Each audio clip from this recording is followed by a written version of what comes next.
Hey there, what's up, everybody? It's Dan Tom here with MMA Junkie, as well as do work on the Action Network. But on this year program, the Protect Your Neck podcast, we break down high-level MMA. That's what we're going to do here today, tonight, whenever you're listening to this, always before the fight, recording this live on my channel right now. As I notice my camera is, not the straightest, but we'll deal with it. Hey, what's up, grateful dude? I appreciate that. I appreciate you being here. I appreciate everybody being here in the chat. Of course, it's going down live on YouTube. Daniel Tom MMA. If you are listening to this in the future, you want to subscribe so you can join the conversation. Those of you already subscribed, join the conversation. Feel free to like the video. And 5-star ratings and reviews on, the old Apple Podcasts are always appreciated. Going to talk through a bit as I share here. Going to blow through some recaps and updates to the past 2 weeks. And I'll give you guys what I got for 281. Deep into research, real deep into certain matchups, but coming up short on a lot more than usual. As the thing is, it's just too much to get to. It's kind of how it goes. But as you guys know, for better or worse, mainly worse, I'm always honest with you guys and transparent about my research results. Pretty much everything. And you guys can ask pretty much everything there in the chat. I will answer it. There's a lot, that's been going on from, inside the octagon, which maybe we'll touch on with some injury stuff, to, betting stuff, to other drama. Not my thing. Obviously, I'm going to try to talk about the fights here and keep it on that. But, yeah, if you guys, ask away. You never know. Dan Tom he does read the prompter. He may answer. I'm not the best at advice, like relationship stuff or anything like that. But, fire away whatever you got. We'll see where the hell we end up. I was doing Lovato seminar, and it was reminding me of my coach Neil's doing he said he did a seminar with, I forget who it was back in the day.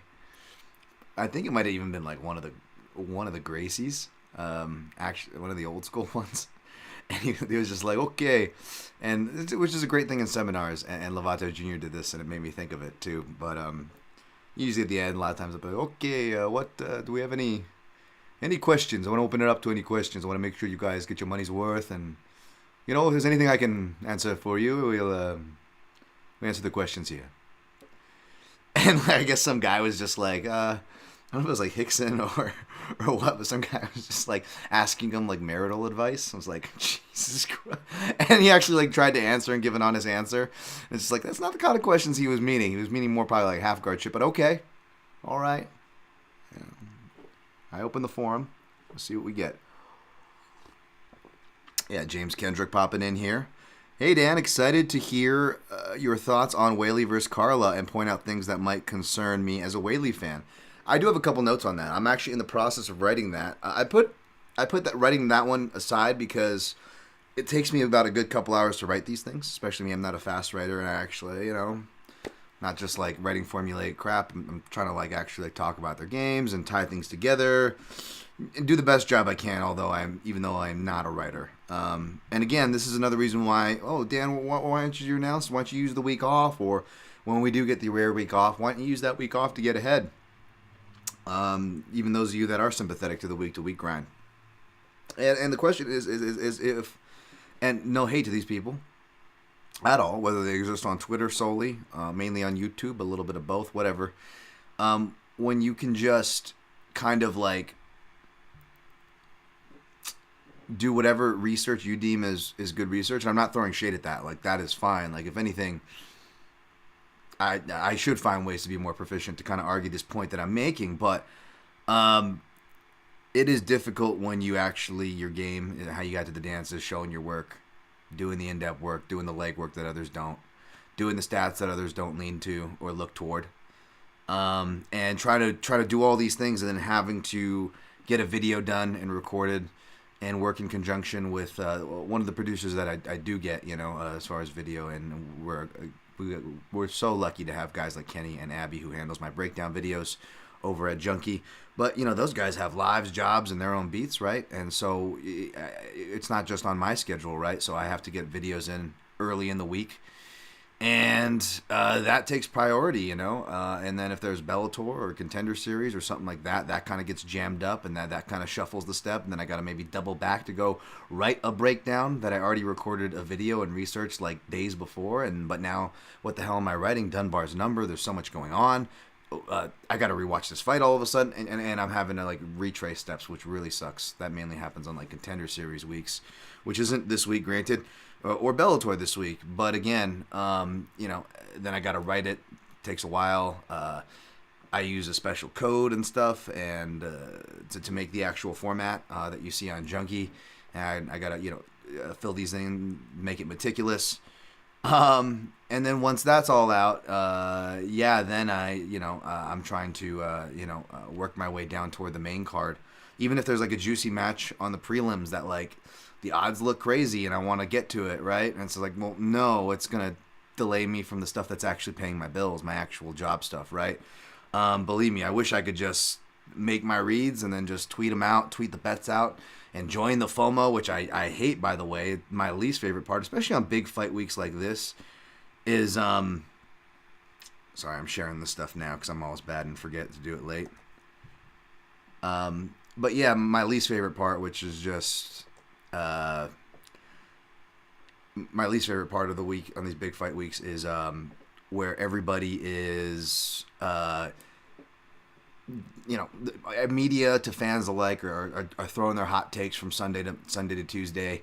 Analysts are throwing their contrarian takes to planting their seeds. Bettors and analysts alike are planting seed tweets so they can, fire out a bunch, so maybe you can point to one that makes you look like a genius in hindsight, and you quote tweet it the night of, or you quote tweet like some clip of you like kind of touching on the right thing, but enough to like S your own D on the timeline. Like, you guys know that's not my style, and I hate that stuff too. And then rounding out to the bettors, you got them not just tweeting their takes, but they're tweeting their bets, which are basically like their takes, which is fine. All power to you guys. I'm not hating on anybody that does this. But for me, and I imagine many, it just adds to that anxiety, if you will, like that FOMO. Like, oh my God, as a bettor, I got to get to that line. Oh my God, are they seeing something that I'm seeing? No, I wasn't leaning that way, or I was leaning that way. No, you're gonna tell everybody I wanted to. Oh my God, I want to. And it's just ridiculous. Just shut up, everybody. I'm just like. I love all y'all. I'm just like, that's just my attitude. This is what's going on in my crazy head, right? I'm just like, yo, just chill. Everybody wants to be first, And it sucks because it's just like, I should be used to this by now. I've never been a first guy. I'm not wired that way. My work has never been on that beat or that schedule. So you think I'd be used to it, and like, why are you complaining, old man, screaming at the clouds, Dan? Sure. And even more so in this, especially since the pandemic era and the breakneck schedule era, more like, and the volatile MMA being what it is, how many times do matchups shift just within like the 5 days leading up to a fight? Yet we pretend like we're missing out when we're not first. It's like, how about let's just pretend I'm being right? And how about let's just like hope the fights even happen? And again, I'm not throwing shade or whatever, like, because everybody uses the eye emoji thing or tweet or whatever. But like, as far as matchups being announced, and like whether it's using the fire emoji or the eye emoji, and I'm not shitting on you if you use these emojis or in this context at all, but it's like, why are we getting excited, folks? There's so many. I don't even know who's fighting next week. You know what I'm saying? Like, there's just so much just to try to get through on a week to week end. Like, I guess not if you can just casually like cruise through the cards and place your bets and just not care. And I'm gonna be entertained on Saturday. But like those of us who just really getting into it, work these beats. It's it's tough to look ahead like that. So yeah, as you can tell, I hate the noise of an early fight week. I hate the FOMO because it even gets to people like myself, despite where we're at. Like, I don't know. So if I could choose, I'd still be doing my breakdowns at this time. I'm doing them even a little earlier because I got a birthday dinner to go to. We're gonna go onward here, but it's shared out. Thank you guys for we'll get to that. Rain Lamb and the thoughts on Carla being booed. So I was really surprised. Yeah, surprised at Whaley being cheered on. Yeah, I was by the press conference. We'll talk about that matchup there. I know the Zhang gang is in the house, so I don't want to disappoint y'all for that. But yeah, I've been kind of just off of Twitter, obviously a lot, and just especially with all the crap going on with Elon and the billionaire and fascination and billionaires effing up social spaces and really just like workspaces, particularly workspaces that I belong to. So yeah, you're not gonna catch any fanboy and fandom from me and like jerking off and taking bullets for billionaires or anyone otherwise. But like between that interesting article in the Wall Street Journal released with speaking of my workspace. I'll just leave it at that. Let you all read between the lines. But yeah, shout out to my guy Eugene S. Robinson. Shout out to the Sound of Violence, who I can't believe it's been a year since we've had them in this space. But my guy Eugene S. Robinson over there, I really I don't even know him, but I say my guy because I like him. I feel him. I feel like that's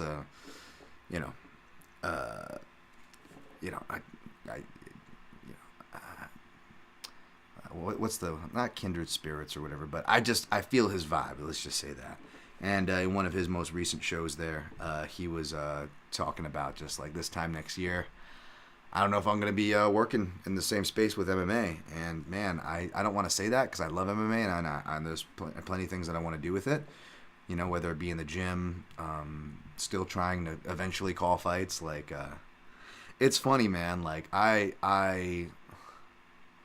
it sounds like I'm being the ultimate salty hater. That's probably why I'm burnt out, and you might not see me here next year if things don't change. But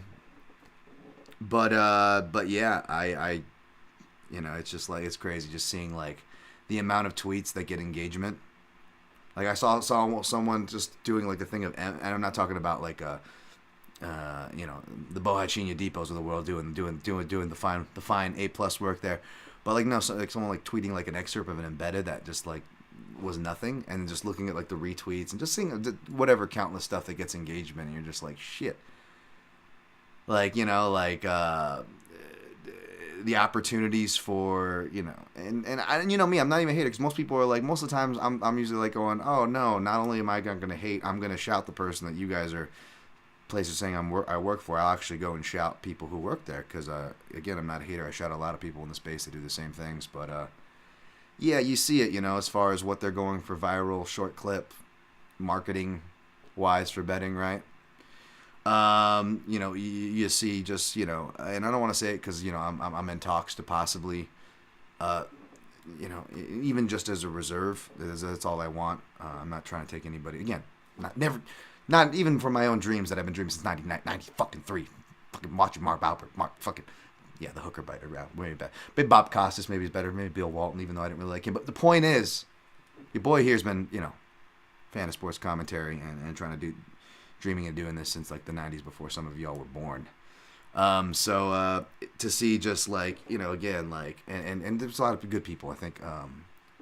Dude, I think my guy, shout out to the Baines, man. I think he got a commentating role recently, but like, I don't know. You see all these different roles being handed out. I just hope everybody is very grateful, grateful for the opportunities, and whatnot. Because it's a strange space, man. It is a strange space, and I'm gonna continue to wish people the best, whether I'm here or not. But I don't know if I'll be here in the same space or time. I don't know, man. I could go with engaging tweets all day. Even shit I think about. Like, I thought of that fucking Ghostbusters joke right when that Elon shit happened. And then, of course, I saw like a viral Ghostbusters joke that was like at least 8 hours after I fucking thought of it. But that's not my style, or saying this or saying inflammatory shit like within the MMA space. Like, not really. But that's also probably why, like, I don't know, like, I'm fucking lucky to get my stuff retweeted by my own outlet. So when I see just the stupidest shit just getting pandered and attention to, articles, tweets, whatever, it's just, I don't know. All right, let's get on with this cheery breakdown, Dan. Wow, we are starting on a positive, aren't we? Hey, I want to shout out my guy, D Love. It's D Love's Turmeric Tonic, of course. Not Master of Love, the round 3 prop master himself. Of course, that is another. That's a Master of Love. But this is my guy D Love. Of course, you can find the Turmeric Tonic at theturmeric.com. Use code PROTECT15 to save 15% off. Really good stuff. and helpful. You know, I still got one bottle left. I'm gonna have to go re-up. I'm gonna hit my guy up here because it's that good, and I could definitely use it right now. My knee is feeling better. Not fighting obviously, which sucks, but I'm gonna go corner and help those. Hopefully, I'll be cornering my guy Oscar. Got to talk to him. Shouts to my guy Oscar Willis. Really proud of him. He's over in New York with my guy Kenny. Really proud of him too. Kenny looking svelte over there. He's dropped a lot of weight and he's been keeping it up. And you should be really proud of his effort, man. Just really proud of both those guys and just the people in the everybody in the program. So yeah, I wanted to give that shout. Gonna quickly blow through UFC Vegas 63 and even quicker UFC Vegas 64, and hopefully we'll make it up on the back end, considering my prelims study is just like light. So let's go. All right.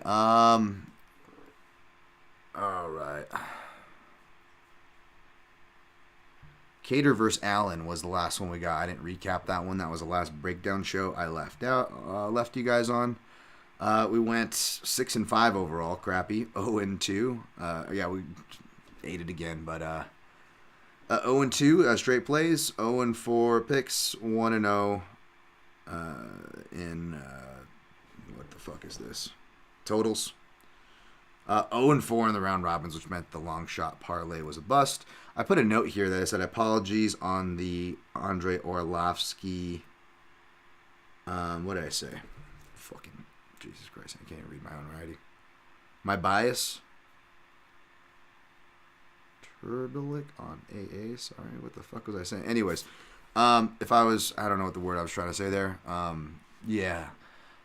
Again, I'm not trying to fucking play the harp or whatever. Although again, things have been crazy. That's why I had to take off last week. Rough problems. You can add TV to the computer to the phone, or a phone to the TV to the computer. I don't know how it's going, but everything's just barely hanging on by a thread. Yeah. What was I saying? Yeah, we didn't do great. Let's just blow through this. Arnold Allen defeated Calvin Kattar, TKO injury. Arnold Allen looked like he was starting good. I don't want to say that like, and again, with the Andre Arlovsky, as far as stuff. Yes. He is an example of close competitive decisions that I was on the right side of. Okay. Though I will say I brought that one up myself, and no one has yet to answer my challenge for think of injuries, bad stoppages, controversial stoppages, controversial scorecards. Feel free to name it, and I'll tell you if which side I picked and which side I bet, if I bet at all. And if I didn't bet it, usually it's like times like this where I picked the wrong side, Cater. So it still hurts me as far as my pick percentage, which of course, again, how many prelims have I went perfect on? And then another reason why I get mad at these, BS card structures on fight nights is because not only do they put like heavyweight dark matches in the Joe Silva era as like co-mains or like main card attractions, which is just bad for card formatting and pacing, but it also selfishly it kicks my ass as far as my stats go for main card stuff. So not that I'm doing great this year, but thanks for the help, matchmakers, making me pick this shit. And I don't want to say this because like I keep saying like I don't want to jinx it, which we'll get to in the next card. There was something else I was gonna play and I didn't want to jinx it, and that was the other injury fight. Spoiler alert. Which was funny, but I can't really stand that because I didn't do an episode like I usually do breaking it down. So, but you guys hopefully can trust my character at this point. But yeah, sucks for Allen. Still such a weird sample size, yet such a clearly good fighter. Max Griffin defeated Tim Means via split decision. I don't know if I as so much defend as explain why certain decisions can go certain ways down the card here controversially, but I didn't get this one. Neither did Tim Means, who was shaking no, which I loved. Yeah, but I didn't rewatch that, so I'm not going to cast stones. I didn't watch it too closely live. Waldo Cortez Acosta defeats Jared Vandera. I have Vandera. Give me sight beyond sight. Speaking of Vandera and close decisions, right? Like I feel for you Vandera bettors too, especially if you were on him on this. And you were on him, for Arlovsky or something. And you got close there. This one should have been. It should have been a split. What do you mean? Like I would have been. let me say before we do that thing where we know exactly what someone means and we just try to get them on a technicality, like almost like it's almost, which is to me is like more nitpicky and than being grammar police, which is already like super likable as it is, right? But yeah, like as far as the fights go, this is the one where like probably deserve to be, have at least a scorecard, if not multiple scorecards, go Vandeرا's way, from what I hear, as opposed to the rocket scientist Texas judge handed in some of the most legendary bad scorecards that evening. Definite reason for Vandera bettors would be sore. In other words, I sympathize with you, is what I'm trying to say. Treson Gore defeated Josh Frem. This one hurt. Took Frem straight up. I didn't really watch too closely. I heard he was winning until he shot and then just got caught with a crazy guillotine, right? Like, oh, go figure. Roundtree defeated Jacoby. I ended up switching my pick. On the breakdown, I was leaning toward Jacoby, but by the time, and that's why I always say check my main quick picks and prognostications over at Junkie. And appreciate you guys again who share the articles. I don't got much things I can use for my negotiating power as an independent contractor, because my articles don't click a lot, and I'm only so, let's just say, represented and incorporated by the site. We'll just say that. So like your guys' shares mean the world to me, and there's plenty of good colleagues obviously who share my work, like my guy Matt Wells. Shouts to my guys Goes and George, who are always doing fine work and stuff. So I'm just saying, like, what I'm trying to say is that you in the grand scheme of things, the shares and stuff help. So I appreciate that from you guys. Khalil Roundtree defeated Justin Jacoby, split decision. So I know Ben Cartlidge has been catching the strays now with this from the Jan and O'Malley. And for anybody saying that I'm defending him, let me just say that I had the opposite scorecards of him for Jan and O'Malley.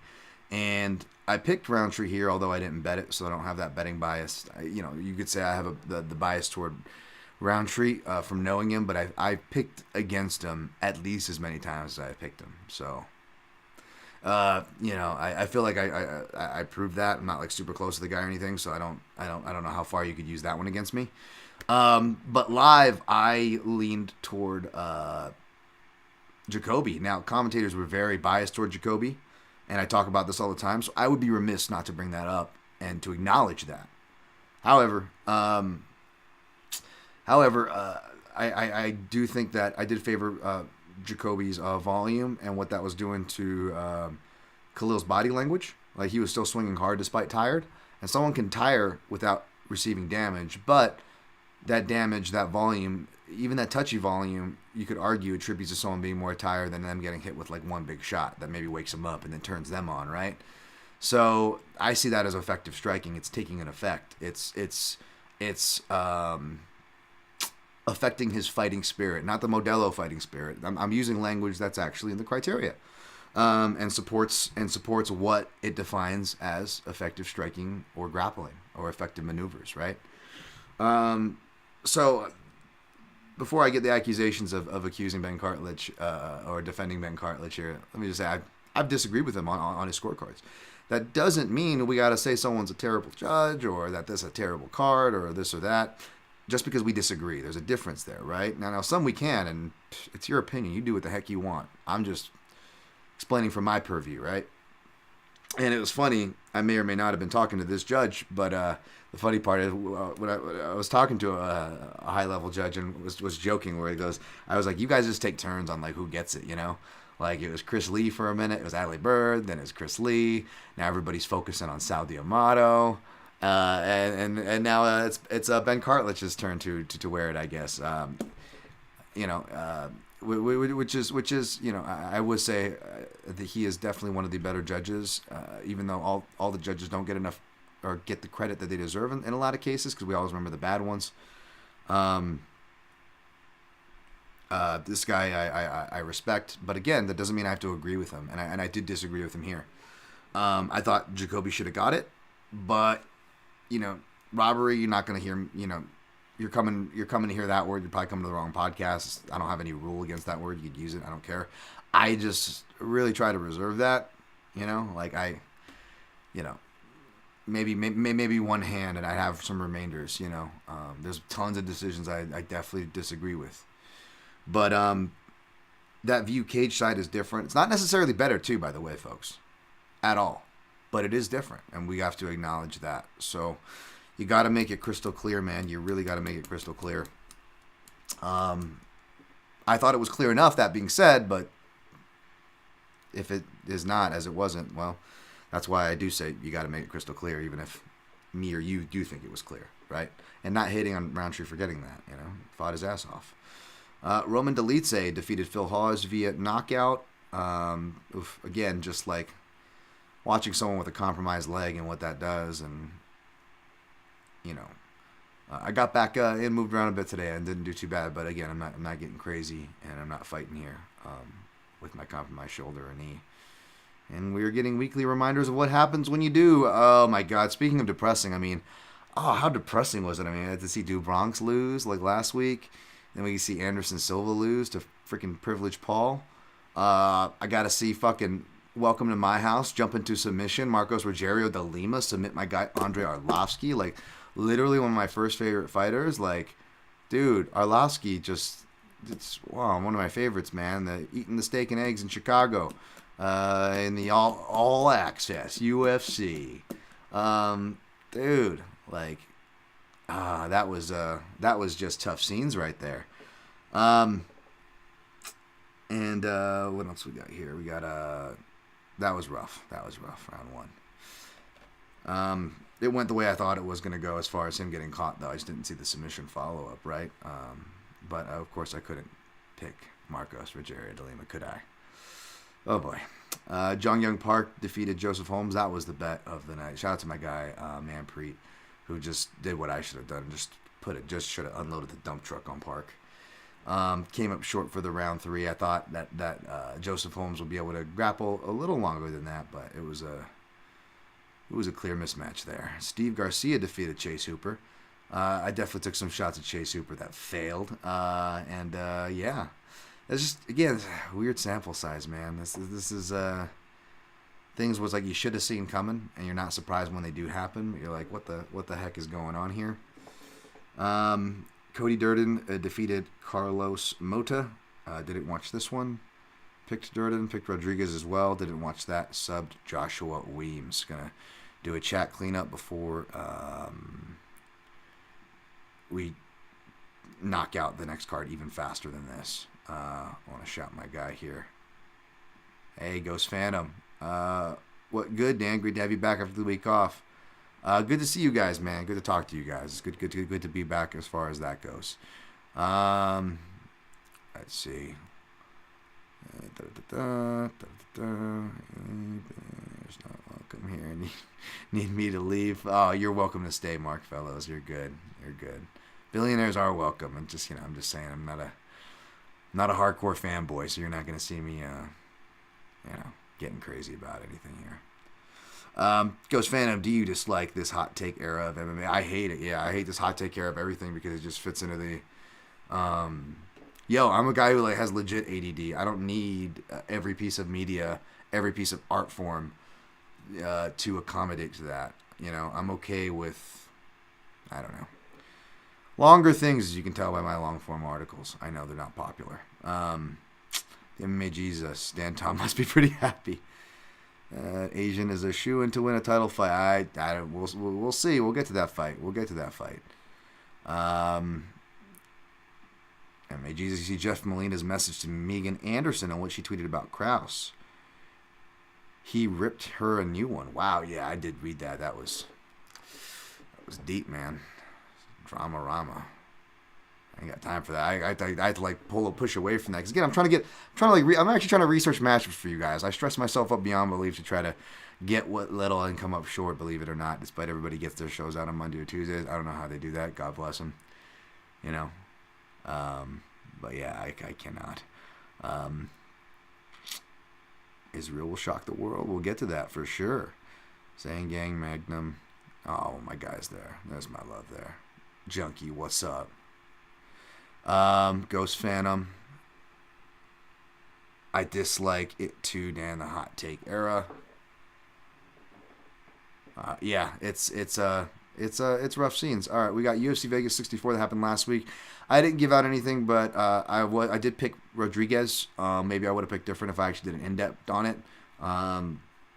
Didn't play her and wasn't tempted to play her because I did think Lemos was live. But like, again, I picked Rodriguez. I didn't do an in-depth. I didn't get anything out, so I am not grandstanding, putting my chest out, none of that stuff. Neil Magny defeated Daniel Rodriguez. I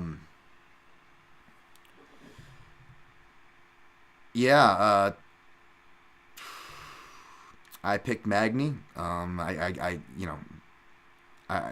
get the love for Rodriguez there, but I ended up picking Magny. Shailon Nerdembeke defeated Derek Minner.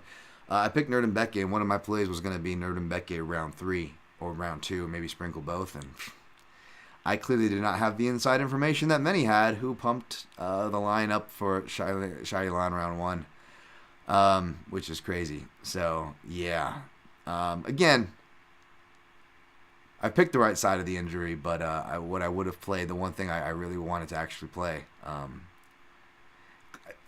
it's funny, I did the same thing before the catered fight. I was like, you know what, Dan, you didn't do any analysis. Don't play because you're going to tweet out. And if you don't tweet out, you're going to feel dishonest. And if you tweet out, people are going to tell you because they think you've got some answers or some shit when you don't, especially when you don't do your homework.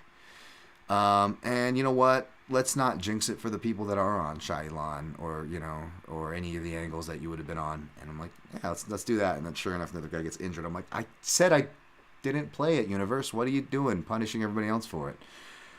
So apologies there. Tajir Ulanbekov defeated Nate Manis. Round 1 submission. I don't know about that flyweight for Manis. He looked rough on the scales. Dawson defeated... I picked Tajir, but I felt like officially, like in Top Master and stuff, but I felt like it was dog or pass until the weigh-ins, of course. Grant Dawson defeated Mark Madsen. Please. Did you guys see that presser? Mark, you said you wanted to fight Drakar in the hospital? Is that true? Yes, I went there down to the hospital to look for Drakar. He was not there. I checked the manifest, and there was no Drakar. Like, what? Please, water.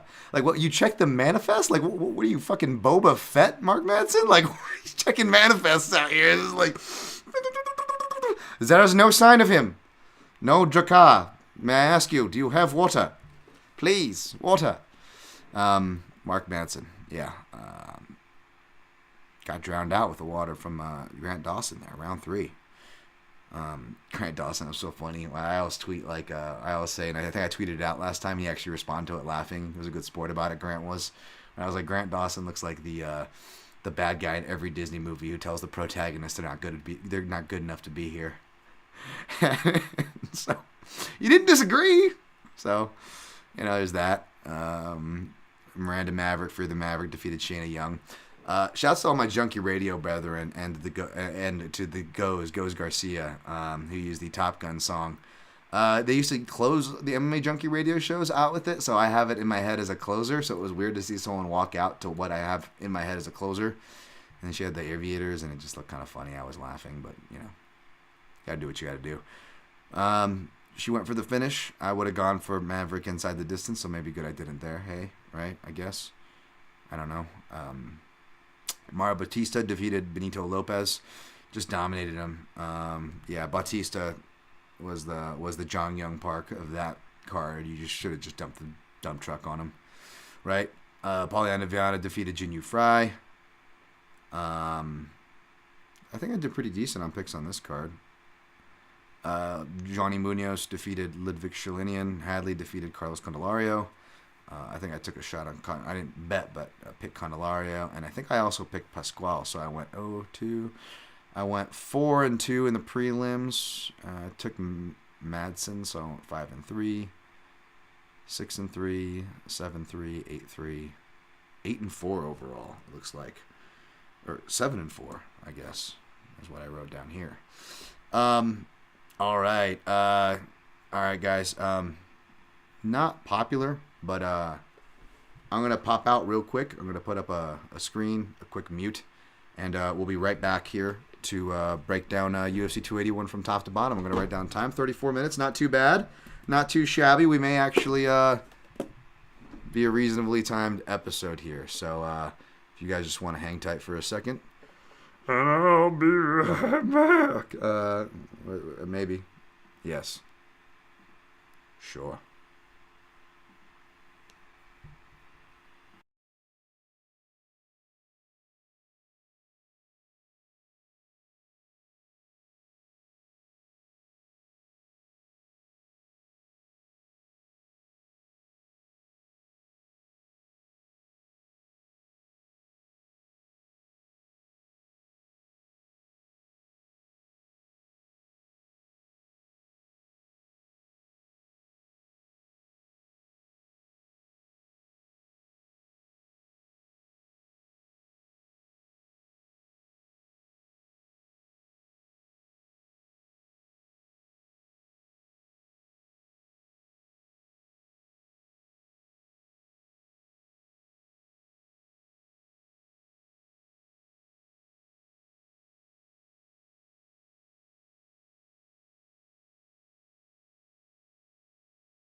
All right, and we're back. All right, no, we're back here. We're back. Just a quick break. All right, we're going to be breaking down UFC 281, 36-42, from top to bottom. All right, UFC 281. We got Israel Adesanya, minus 210. Alex Pereira, plus 180. So, like, for Michel Pereira, is it like different accents depending on where you're from? I guess, does that mean like sometimes it's Pereira? RR, I don't know who would be RR, but I know Michelle, it's like the R and the H kind of get flipped, so it's like Michel Pereira. But then I hear Alex Pereira, right? You can get a little tripped up there, right? With the H and the R kind of hop, skip, and a jump. I'll do my best. I'll probably say it like 5 different ways, so forgive me, folks. All right. No, the show is not over, Jin Karasu. The show is only just begun. Wow. Dan, to go get his mood up somewhere, something? No, this is a medication-free episode, folks. Let's get my name up here. Yeah, I actually did a lot of research on this fight. You know me, kind of like with like Holm and Shevchenko. Like I went back to watch their combat sports that they came accustomed to. And again, does it mean it's going to tell us the outcome of the fight? No, not necessarily. But I would wholeheartedly, vehemently disagree with analysts that I respect even, who say that it doesn't matter. It absolutely matters. It absolutely matters. It matters for both of them because they fought each other. And even if it's just, there's context to those matches outside the results, as there often is, but especially with their history, and they're just really, good fights to watch as well.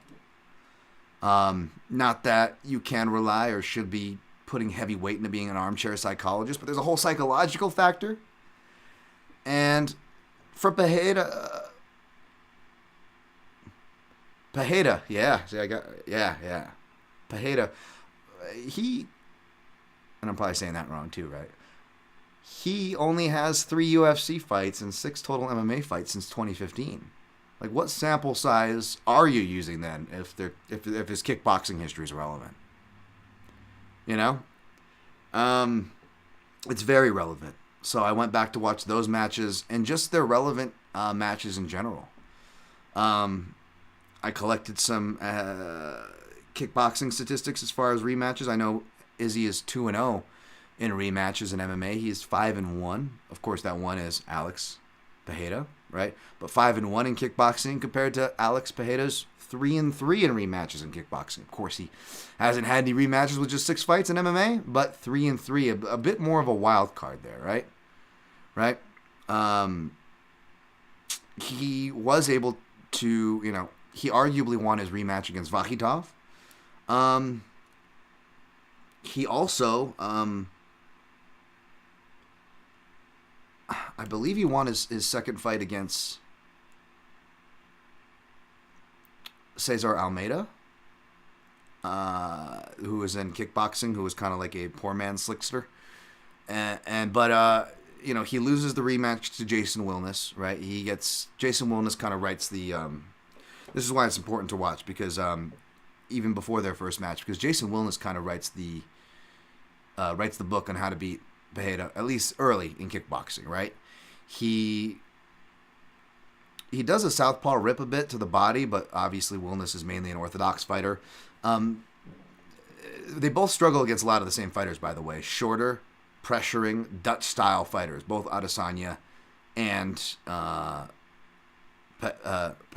Pereira. Of course, I'm bringing up Wilness, who beat both of them, right? And he hurts him to the body, which ends up getting him to hurt, opening up the head, right? And he starts sneaking right hands around the guard, but he breaks him down to the legs and body first. And then his legs are just so broken down that it's one of the few times that Pereira actually gets hurt by a leg kick in that first Wilness fight, which is funny because even as Alex, Poatan gets better, right? He gets better after the Adesanya fights because he keeps kickboxing, whereas Adesanya goes on to start a successful MMA career, as we all know. And in MMA too, even obviously, leg kick defense. He does do some checking, and he does counter.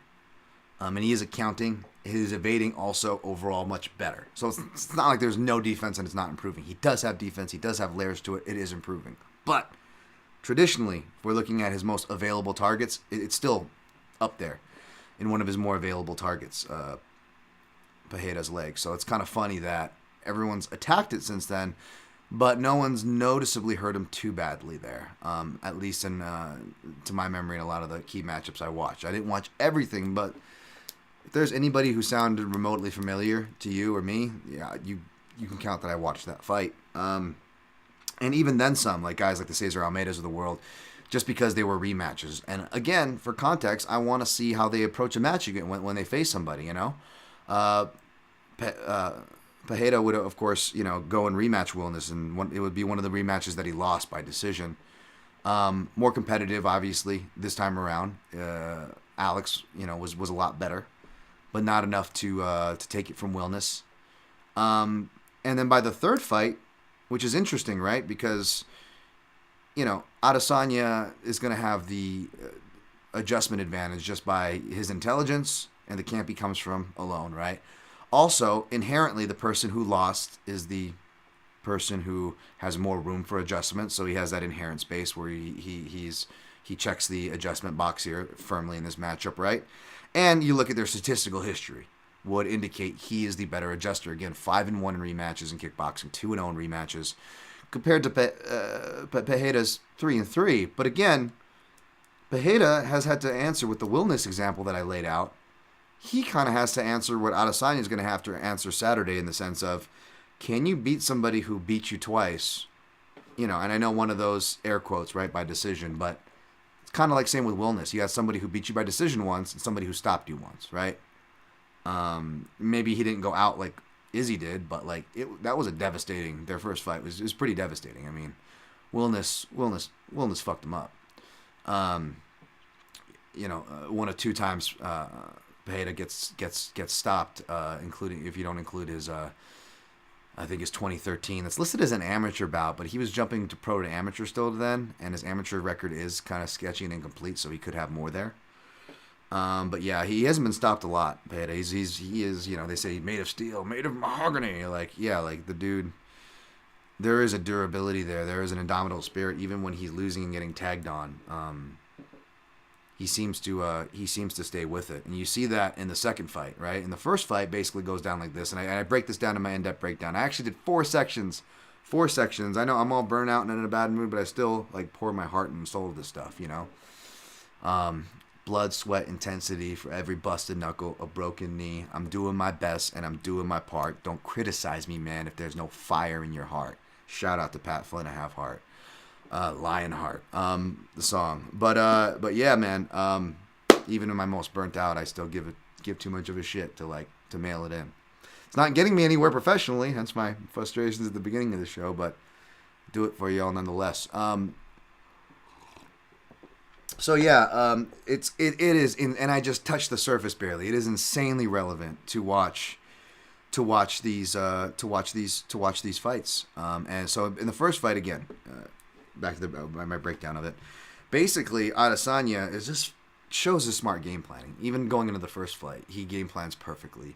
He's fighting on the outside using a lot of southpaw power attacks like kicks at range because Pereira then and now, really, if you look at it, he's not fought a lot of southpaws. So I still suspect we see a lot of southpaw stance despite how he was finished. We'll get to in a second. In the second fight, he uses the southpaw just from the outside, though. He's not overcommitting in like the second fight. He's using it on the outside because Pereira, who you'll hear talked about a lot in the commentary, they'll talk about how he came from boxing to kickboxing before he, starts really gaining everybody's respect as a fully fledged kickboxer. But to be fair to those critiques, you see that earlier in his career, and this shows up in the first fight because he does what I say a lot of wrestle boxers do a lot, where they have that crouching propensity, the dipping propensity, right? And you see guys, whether it's with switch kicks or like Artem Levin, who is just kneeing him every time. Pereira, who after that fight he really is forced to correct it, right? And anytime he sags his head off to that side, he's getting tagged for it. Again, sometimes this analysis doesn't pay off, like with Islam and Oliveira, but it's there, folks, and that's the side that Pereira would go to. So Izzy smartly attacks it to keep his posture straight, keep him upright, keep a tall guy even more upright to make those body and leg targets much more pronounced. Izzy, of course, always been a good leg kicker and a good body attacker as far as his variation of offense goes. So he's doing work there in the first 2 rounds. Pereira has some moments. Round 1 seemed a little more competitive than round 2 on first watch. On second watch, I was a little more sympathetic to round 2 being more competitive, even though I still honestly am leaned Adesanya 3-0, 3 rounds to 1, as opposed to Pereira 2 rounds to 0. I do see moments where the judges could have gotten swayed, like in round 2, for example, because Pereira has moments only really in the middle of the round, but at the end, he flurries and pressures, and Izzy does the thing where he's like, come on, that didn't hurt. And I talk about this all the time. I talk about the human interaction. It's not throwing shade at judges saying, oh, judges are just going to go off what they do. But no, there is a both conscious and subconscious reaction we have. And I've heard very educated minds who have had that seat before say like, oh, as a general, I'm not saying they live and die by it or apply it when in that seat, but have the opinion that many of us share, where when a guy or gal goes, oh, that didn't hurt, or oh, I'm fine, come on, it usually means you got him, right? So you can kind of do yourself a disservice by trying to no sell that hard to the judges. Maybe they don't like cocky attitudes or something. I don't know. Who knows, right? You don't want to oversell something and assume you sold it to them. You could have in fact done the opposite, right? That's the point there. And Adesanya does a bit of that, even though a lot of it didn't lean super clean, and he rolled with a lot of that end of the round flurry. And it's funny because one thing I noticed, which could come into handy, even though I'm making the argument the other way around, was that a lot of fighters were able to either steal rounds or threaten to steal rounds throughout Pereira's career. It was something that I noticed. He whether it's a gas tank issue or what, but he really falls off toward the end of rounds, it seems like. Except when he fights Izzy. When he fights Izzy, he was the one coming on strong toward the end of rounds, or the end of the fight in the second fight, right? Third round, maybe not so much in their first fight. Again, the first 2, I'm assuming the judges went with the more impactful offerings from Pereira, even though I gave those to Adesanya. Adesanya is undoubtedly winning round 3. He has his boxing range by this point, and he's completely pulling away down the stretch, taking him to school. He doesn't get the decision, and you could tell the disappointment follows him a year later into Brazil at Glorious Hero 7 in their second meeting, because Adesanya picks up like it's round 1 is round 4, and he is just even for this iteration of Adesanya, which was more aggressive than the one that folks, the Gen Pop are more used to seeing now, the casual audience are more used to seeing now in the UFC. This was even aggressive for that iteration of Izzy. Izzy is just going at Pereira, right? And Pereira's like clenching and really trying to like throw some knees in the clinch. But something to note, Pereira, unless he happened to just go to the clinch in like all the fights that I didn't watch against the lower level guys, it's safe to say that a clinch was not a mainstay part of his game in kickboxing, even though he is a great and dangerous kickboxer of the top ilk, right? It wasn't a big part of his game, and when facing a lot of fighters, he would get outpositioned a lot. Particularly against Izzy, Izzy seemed to outframe and outposition him. So this is going on. Izzy's kind of following a similar game plan, just being much more aggressive at boxing range. And in return, it pays off for it in the middle frame of the second fight. Finds right hands around the guard. Whether Pereira's getting overwhelmed or tired, he will kind of start resorting back to a high guard, which even in kickboxing with the big gloves offers more protection, but still kind of dangerous. And you see that. It's a dangerous sign for Pereira. Fighters, especially pinpoint strikers like Adesanya, can find their way around the guard, and he does. He rocks him. You get a suspicious like 10 count where the ref steps in, where it's like, I get standing 10 count, but it was a suspicious time to do it, and it was a long 10 count. But that's long enough for Pereira to survive the round, and then he comes out in the third round or whatever, the final round, like a bat out of hell. Which is just crazy. Like, he looks like, again, for all the critiques of, you want to say he's gassed, not as good as the fight goes on, he was even rocked, right? And that takes your gas tank out. Pereira, and apologies for those of you who already did this, and this is a repeat to you, and just for the for people who didn't go back and watch, which I don't blame you, by the way. But like, why would you spend all this time that I did this week? Jeez, stupid. It's too much time I did. So he comes back at him, and he's throwing flying knees to get Izzy on the back foot, and he does this multiple times to kind of bounce off the ropes like a pinball machine, and which prompts Izzy at a certain point to like stand his ground and try to plant and counter. And when he does so in a southpaw stance. He may have kicked not too long right before this, and throws a strike that gets him kind of deep on the inside, throws him deep inside the pocket, kind of right into Pereira's kitchen from the southpaw stance, and he kind of has to retract out, and it puts him right in line for that sweeping southpaw killer of a left hook. Shout out to my guy Connor Rebush, southpaw killer, right? The left hook there, and that's all she wrote there, right? So you got Pereira 2-0, even though you could argue it's 1-1. And, Pereira continues on to, he fights guys like Yusri Balgari, who is another Dutch-style guy, but a longer guy. It's funny, like Adesanya and I know Verlinden had some moments on Adesanya, but, like, these guys, they generally do better against taller guys. It's more like shorter, aggressive, forward-moving Dutch-style kickboxers that, gave them their most challenging fights. So it's kind of neat there. All right. So how does it all stack up, right? How does it stack up? Adesanya, I'm not surprised that he's favored despite being 0-2 to Pereira. This is MMA. This is the UFC level. He's much more experienced. He's much more proven. Period. Case in point, right? I get that. He's more well-rounded. He's more diverse. He's more technical. Yes. Small gloves. People say it sounds crazy. Hey, my guy, Chronic Combat Conversations. 11 watching, only 9 looks. Hook it up for Dan Tom. Thank you. I didn't realize there was only 11 watching, but thank you. Thank you for that too. I appreciate that. But yeah, and shouts to my guys there, Chronic Combat Conversations. I wanted to go on their show this week, but I just was so overwhelmed I had to shut it down. I had to say no like everybody this week, which sucks because there's literally a lot of people that I really liked, like the Fight Nation people, my guys, Chronic Combat Conversations, my dude MMA Sniper, so I definitely shouts to the community, man. I love y'all. I'm not even though I'm all miserable, don't mistake it. Don't mistake it for hate and not love, because there's no hate and there's definitely love. But yeah, the small gloves, I was saying you can make an argument that it favors Adesanya because, again, back to that high guard note, right? High guard is really bad with the small gloves. If you can force that out with some volume, maybe he can find the same openings that he found in the previous fights, right? as far as those protections go.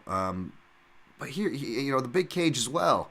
Another thing that favors Adesanya. I know I'm listing all these like pro Adesanya things. Bear with me here, folks. We'll see where I end up. But the bigger cage obviously favors Adesanya. It affords him more room to maneuver. The cage in general over the ring, less corners, less of that ping, that pinball effect that I was talking about earlier. You can diffuse the pressure with footwork a lot easier in the circular or close to circular and octagon compared to like hard corners of a ring. Big octagon too, not the small octagon, folks. But for those reasons, as well as something called kick counters, is why I'm favoring Pereira and thinking this is going to be a slower match. Adesanya, obviously the better kicker, and kicking wouldn't be the worst idea in the world. The thing is, Adesanya, and I noticed this even like going back to watch the Whitaker fight, the second one, as well as the Cannonier fight. Any of their moments, or close moments, or could have been moments, or scoring moments that you could use for argument, especially that Whitaker fight where people were like contesting rounds, right? A lot of them come off of Izzy kicking, What was the kind of one of the lazy stereotypes? Izzy's like John Jones. He looks like John Jones, literally, and he's John Jones in the lazy. I'm gonna compare, a black athlete to another black athlete and all that. And that a lot of that bullshit was definitely going on, folks. I'm not saying it wasn't, and I'm definitely sympathetic to Izzy's complaints about that. But the ironic part why I bring that up, because they may share the same weakness, right? These two greats, right? And what is that? What is that of long fighters whose length is, whether they're striking, obviously, or even grappling, their length affords them a lot of unique things, right? What else does length maybe afford that's negative, right? Kicking and long legs and durability issues, right? We'll talk about Montel Jackson when we talk about how that gets more potent when you get this frame, the lighter you go. We're up at middleweight, maybe not as much of a problem for the Izzy, although John Jones was 205 and he's limping off the battlefield every time too, right? Like Yair, another long, slender kicker, likes his length, likes to use his length, right? But what was the thing that you could do to John as far as, encouraging that, or just encouraging opportunities to hit him with your fists? You countered those kicks, regardless of whether or not they hurt themselves when they kick.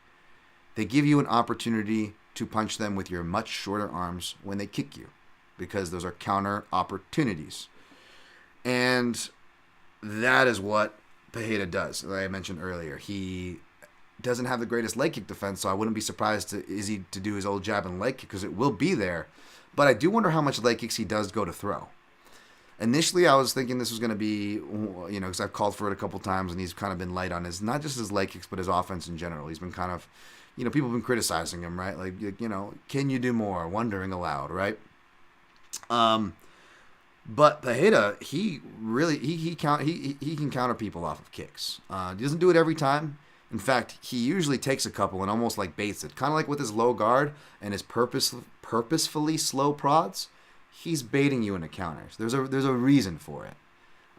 There's a reason why, some of his awkward stuff isn't shored up. I saw my guy, shout out to Ryan Wagner, Fight Site. You can find his Chandler study that he just posted on their Patreon there. And I'll get to my Chandler notes here. That was one of the fights that I was just studying before this. But he was, what was it? What were we talking about there? So we got kicks, countering kicks. He was talking about his leg kicks, how it looks weird, like Pereira's leg, and it does look weird. But I almost wonder, and I wrote about this in my breakdown, if it's because he's like almost kicking, but he wants to stay planted, keep that front foot planted funny, because he wants to stay planted for that counter hook. Like he just wants to always have that counter hook in play. And again, like I told you guys, with the ball kicking and the arrows, proprioception, he's always my go-to example for proprioception, and that's why he's such a dangerous counter puncher and such a dangerous knockout puncher. And, except for times where maybe like against Yusri Bolsari, where he's splitting the right hand, and it's great because you can see him in those fights. Even the two fights before that, he gets him with the same right hand. in each fight. But the fight before that, he is really working on his split right hand. Like even though he was working on his kickboxing at that point and really fully fledging his weapons, like his boxing has still been getting better this whole time as well. Alex Pereira's. So yeah, like his counters and proprioception, it really just takes one mistake. And for some reason, I keep seeing a kick counter, a splitting right hand / splitting right hand in conjunction with a kick counter, knocking Izzy out. However, I am actually going to stick with my initial prediction, my initial forecast, although that is a possibility, and mark my words, I'm not even calling a left hook. I think it's going to be counter to the kick, which means right hand, or that splitting right hand, splitting a jab, splitting a southpaw jab, and just lighting him up with it. But if he doesn't, he's not beyond winning a decision, and I'm actually going to pick that, which is a very contrarian pick, I know, surprise, surprise.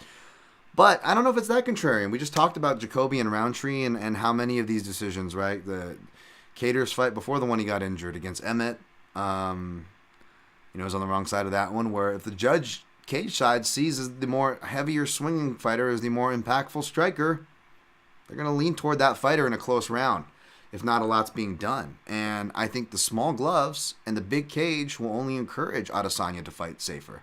It'll give him the tools to do it with the big cage. It'll give him the threat as far as the small gloves, right? He obviously he knows he can be knocked out in big gloves too. So perhaps that's a silly point, but a point that stands nonetheless. I also think the kick counters are going to probably not pigeonhole, a little too strong of a word, but let's just say funnel a lot of the striking stanzas to perhaps more boxing-centric striking stanzas, right? Because Adesanya is an excellent kick counterer as well. So I don't know how much, Pereira is going to be kicking, right? Give Adesanya an excuse to get cheeky with a takedown, although I'm not really leaning into that analysis here. Because I really don't expect too much meaningful to happen in that department. But yeah, like these guys know each other's games well. And look at Adesanya's trends and even Pereira's trends. He's been jabbing. They both have been jabbing more. So we're going to see a lot of jab interplay here.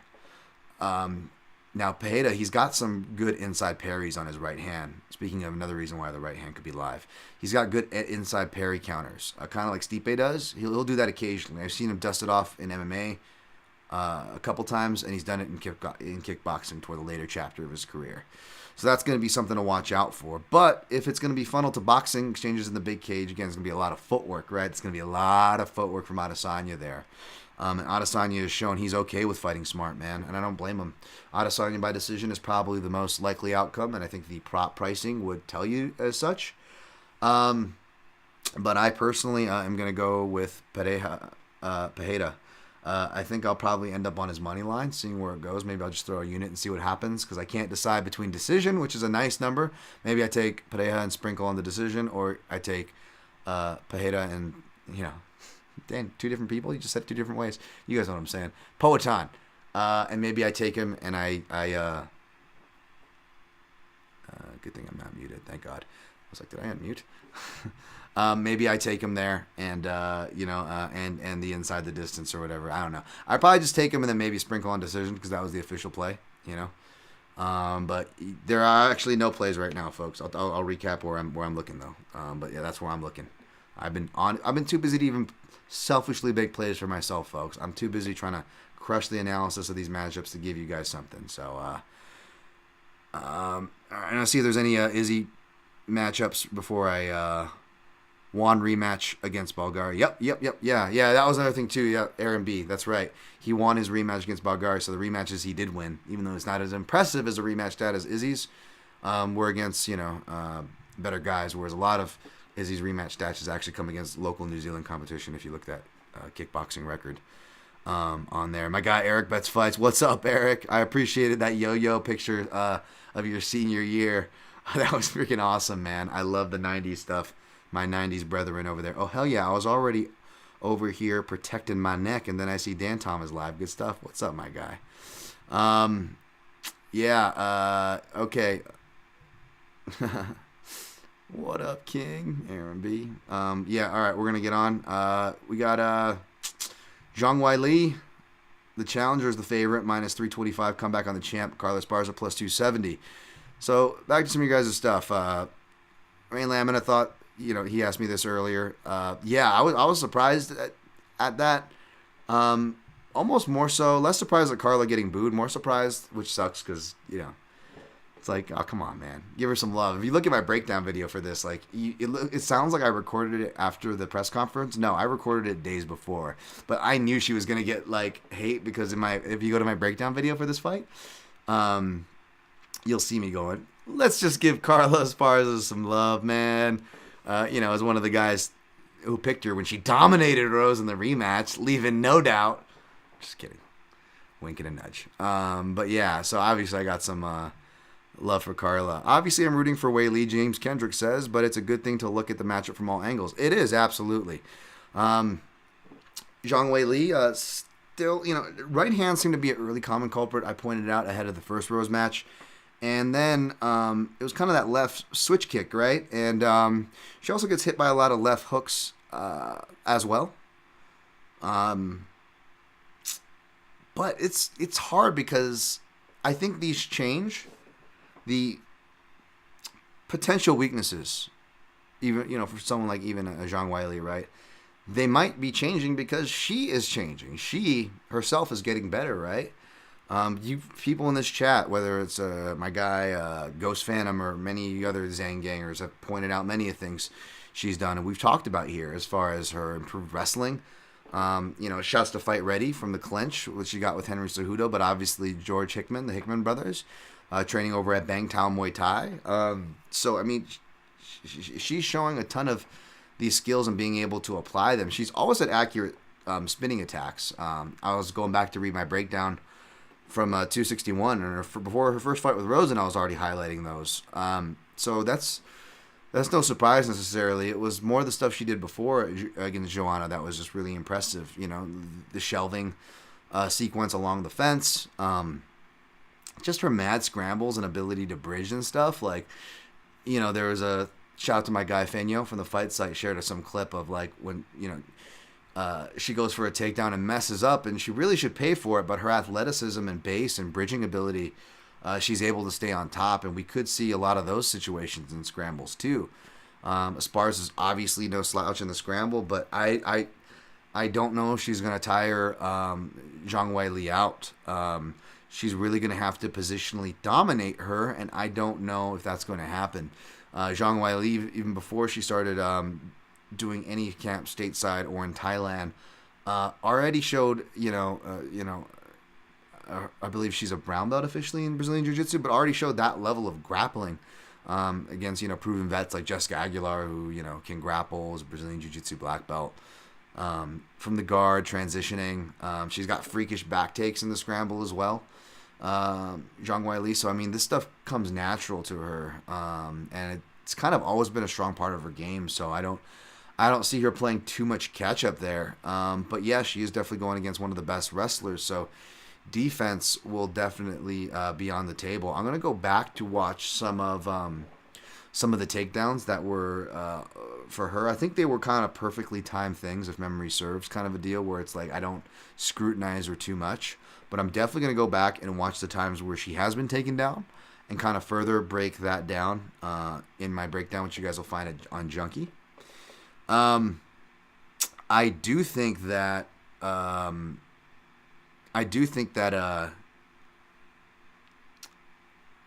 flying knee is going to be something to watch out for here, or just knees in general from Zhang Weili.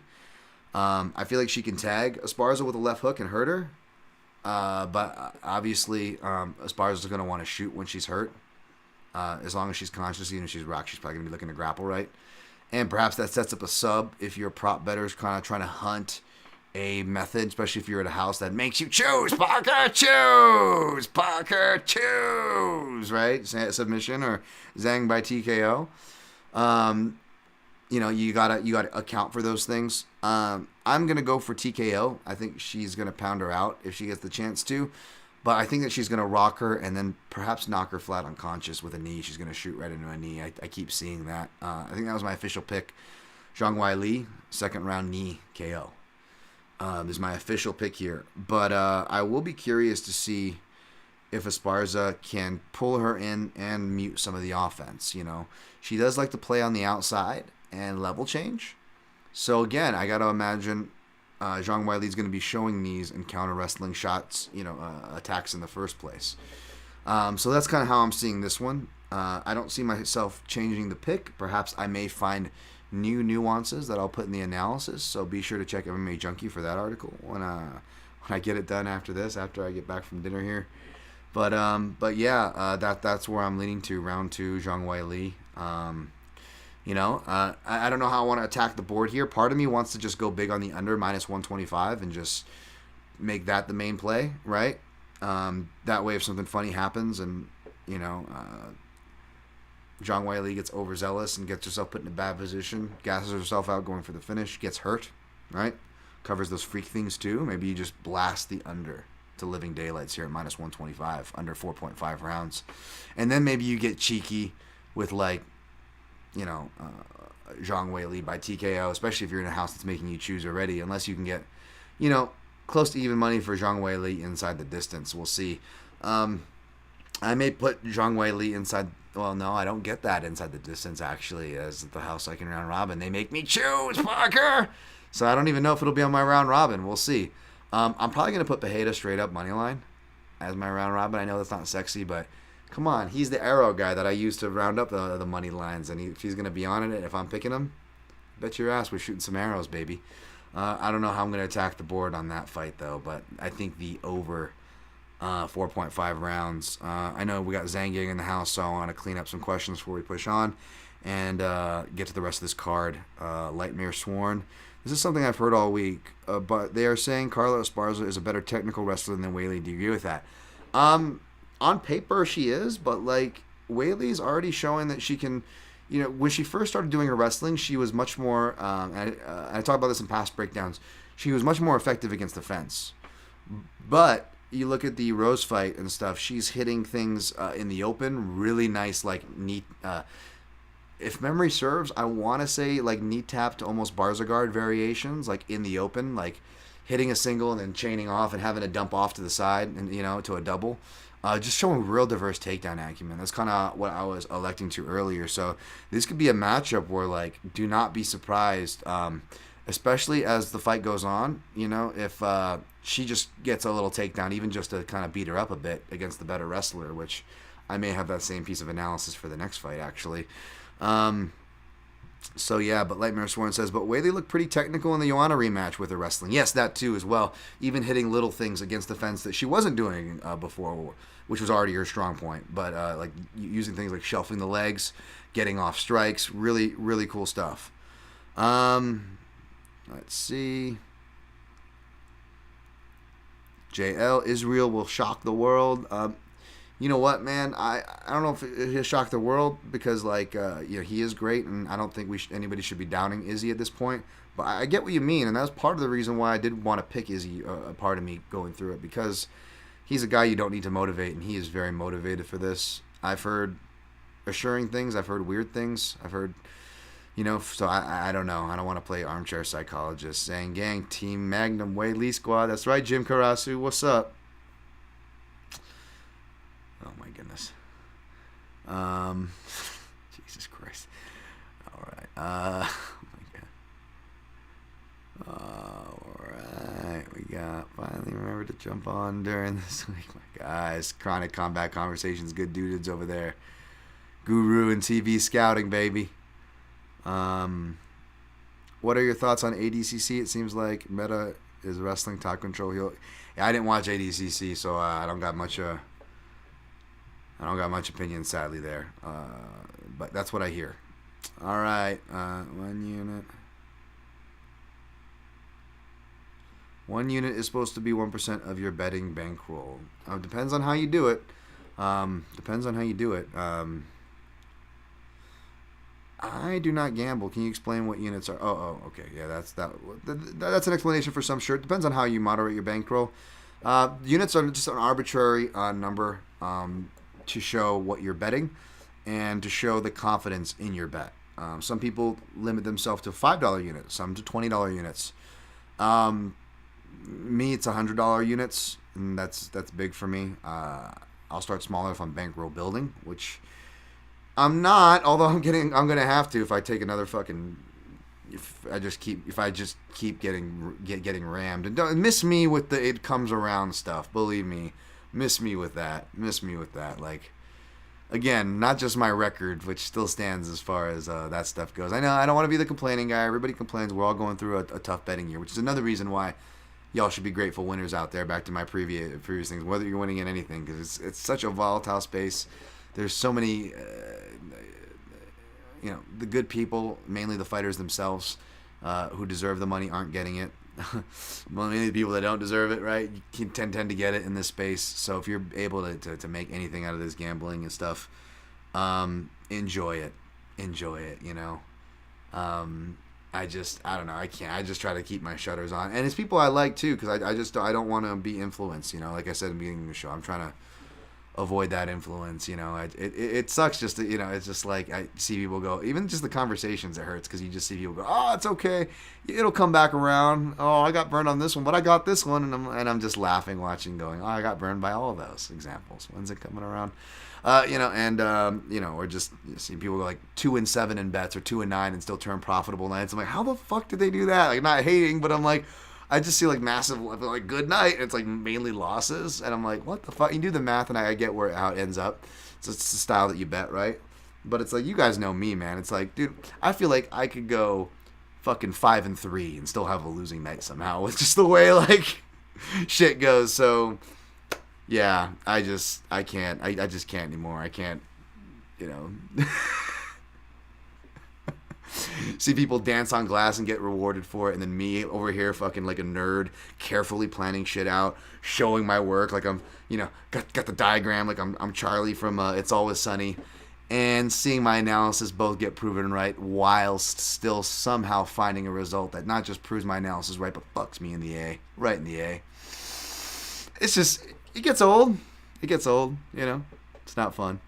Shout out to my guy Kyle Marley. By the way, for you fantasy players, I am always terrible at fantasy, which is why I'm trying to, shout more guys like, my guy MMA Sniper, who I had on the program, who was kind enough to invite me. My guy Kyle Marley was kind enough to invite me on his show. Got to get him on here sometime, Kyle. But you fantasy players out there, there's some good people in the space. There's plenty of good people in the space to follow. But these are some of the people that I shout out here for that, because I sure as shit am not great at covering it. Right, not gonna lie, gotta own up to where I'm weak, and that is definitely a spot. Shouts to George and Frank Hickman. Shouts to George and Frank, indeed, James Kendrick. If Whaley, with her freakish physical tools and training resources she should have, still hasn't developed a decent get-up game, that would be sad. That would be, especially for this matchup, right? You got to imagine they are trying to go at those things. Jin Karasu, you are correct, Dan. Zhang Weili, only a purple belt in BJJ. Okay, only a purple belt, but yeah, she's showing brown belt level stuff, close enough to. And we all know how the rank stuff in MMA goes. It's not really a definite thing, but thank you for that correction. Ghost Phantom 98, is it hard to counter wrestling along the fence in general? I love it. In fact, I put myself along the fence, and people sparring with me started getting to know that, and they're like, get this motherfucker away from the fence. And they're big enough to drag me away, they would do that too. There's some big guys in the amateur team practices, because counter wrestling is much easier with the wall or the fence, and I love it. Carl takes backs herself near the fence, shoots inside singles. Yep, absolutely, Carla, yep. Takedowns aren't nearly as relevant as get-ups, especially in this fight. Yeah, absolutely, we're going to have to see her get-up game and options. It's funny, Carla, on paper, again, the better grappler, top control grappler, wrestler, however you want to characterize those traits. But as far as scrambling and getting wild, I feel like Zhang Weili is more likely to be able to be free in the scrambles. Carla can take backs. Obviously, that's how she won the title the first time around, eventually breaking Rose down. But like, Rose was kind of giving it up and broken down to that point. Weili is tough to get a beat on. Whereas Weili, arguably, maybe the more dangerous back taker, right? So that will be another interesting point if Weili does decide to turn the tides on Carla, because Carla can be taken down. So get up is absolutely a priority, and it's important, no doubt about that. MMA Jesus. But I will say that she could flip the script here, and the flip could get scripted in another fight here, which we'll talk about. Let's go to Dustin Poirier minus 210, Michael Chandler plus 180. This is a really interesting one. Real quick, what do you mean by Weili's a freakish back taker? You could see it in some of her fights. It was one where she almost like jumps on the cage and spins around to get a back take. I can't remember what fight it is offhand, but she shows it in there. Sorry, folks. That's going to bother me. I want to say it's against Tisha Torres. Actually, somewhere in that fight with Tisha Torres, there's some sick back takes going on in there. Poirier minus 210, Chandler plus 180. You guys know I'm a big Chandler fan. I rarely pick against him. Obviously, the stated bias there, but I will pick against them, and I'm going to pick against him here. However, I will say this is weird. So I'm picking against them because ultimately I feel like it's a bad matchup. I'm going to stick with my initial instinct. I feel like Chandler knows it's a bad matchup. I feel like the way I'm not going to say anyone avoid anything, much less scared. I just feel like he was kind of smart in the way he had talked about that from a business perspective. Let's just say that on the Poirier matchup, not until he really had to take that. Because I think he knows it's a bad matchup. And I didn't hear the same confidence from Chandler. And this could be dangerous, right? Because I rarely get hunches like this, and whenever I do, I end up really wrong. Like, oh, this fighter almost looks, and they'll just fucking wreck him. Like, what was I even thinking or talking here, right? So that kind of scares me. And when I hear him more talking, I've said this and teased it before. It was my initial inkling, and I'm like, no, it's going to be Gaethje, probably by knockout, even though it was by decision. But at first I was like, oh, cheeky Chandler by submission. I think they were putting like plus 2,100 though.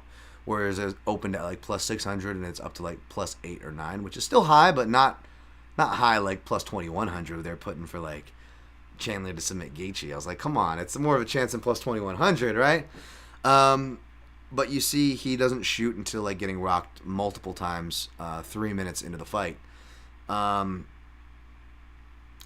he doesn't really shoot that much in the UFC recently either. I think what was it, like 2 minutes and 20 seconds before he shoots against who was it? Not Do Bronx.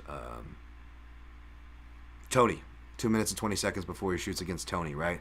And again, he's been rocked multiple times at that point. So I still don't know how dependable Chandler is to wrestle, but I tell you what, he is really talking about it like he wants to this fight, the way he's talking. And again, careful about going off fighters and how they talk in interviews. But if my inclination that it is a bad matchup and my inclination that perhaps Chandler doesn't necessarily disagree that it's a bad matchup, maybe that is encouraging the finally smart fighting, right? Maybe fighters dust it off every once in a while. I feel like every 4 or 5 fights, Chandler will fight smart, right?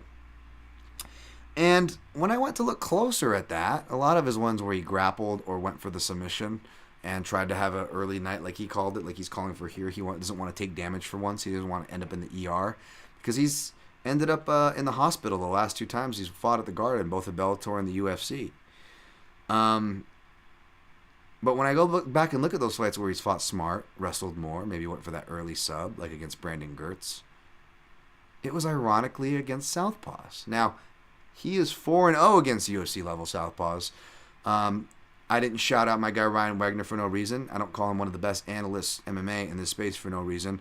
It's because I respect the hell out of his analysis. So I'm curious what it is. I know we share some thoughts as far as it makes Chandler, the Southpaw matchup, makes him use tools like kicks, body punches, and so forth that he doesn't normally use.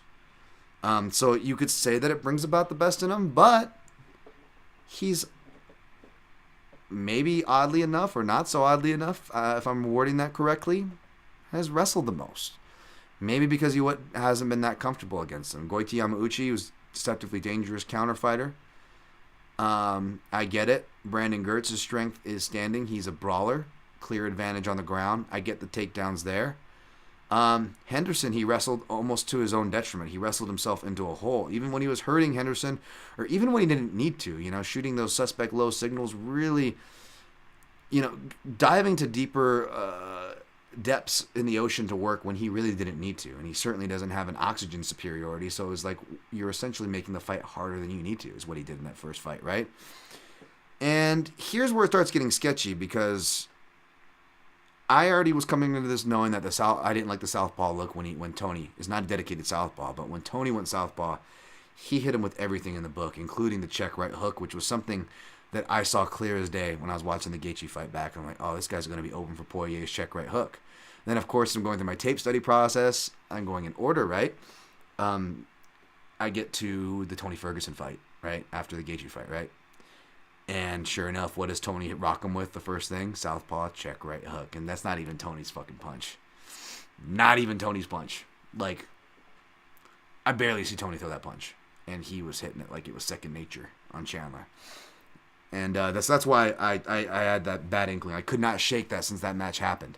So when Chandler got booked up with Poirier, I was like, ooh, the Chandler fan in me was like, no, right? And then I went back to watch that second Benson fight where he knocks him out. And again, not just body kicks or body work, but he does a body kick and steps down into a southpaw stance to shift straight left, which is something that really could be open here, right? The two times Poirier's been knocked out, came in the first round, which Chandler is mostly apt to do. Knockouts are potent for him in the first round.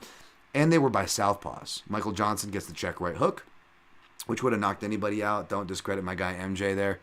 Of course, Conor McGregor the first time, which was a long left hand. Both southpaw strikes out of the southpaw stance. So do not be surprised to see Chandler set that up. But if he's not setting that up and trying to get to the outside of that right hook and angle in to that lead leg, he's going to be in trouble. He is going to be in big trouble. And I think he's going to get boxed up and hurt. This is, but I do think he is coming into this matchup for what it's worth to wrestle a bit. So for that reason, I'm going to still pick Poirier because, again, the southpaw look, again, just because someone is 4-0 against southpaws and I like him, doesn't mean I can't go against my own bias and see through my own shit, so to speak, right? I'm picking Poirier here. I think it's going to be a first round knockout.